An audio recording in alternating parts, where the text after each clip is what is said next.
Nang lumabas ang napakahabang listahan ng mga bank account na nakapangalan daw kay Brother Eli at sa mga malalapit nitong alagad, lumakas ang alingas-ngas tungkol sa korupsyon. Matinding pinabulaanan naman ni Brother Eli ang mga paratang tungkol sa milyon-milyong pisong bank account. Yung sinasabi ron sa comics na ako raw marami raw akong nakukurakot na pera. Ang account ko raw pito-pito. Inilagay yung account sa Metrobank.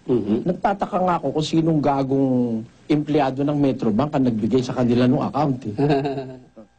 Mahirap patunayan ang tungkol sa mga account. Kanya man ang mga ito, protektado si Brother Eli ng mga batas sa bank secrecy, ala Jose Pidal.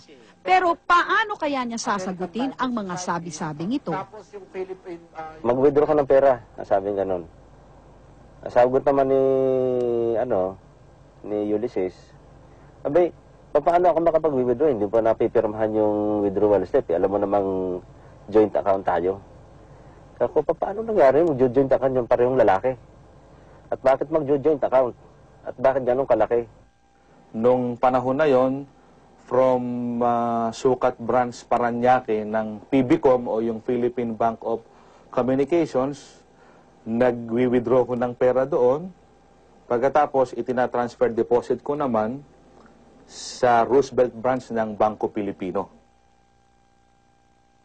Kung pag-uusapan natin ay batas ng tao at gagamitan natin ng legalidad, sa titulo at iba pang dokumento, ang lahat ng lupa o konkretong nakatayo sa convention center na ito ay pag-aari talaga ng isang Eliseo Soriano.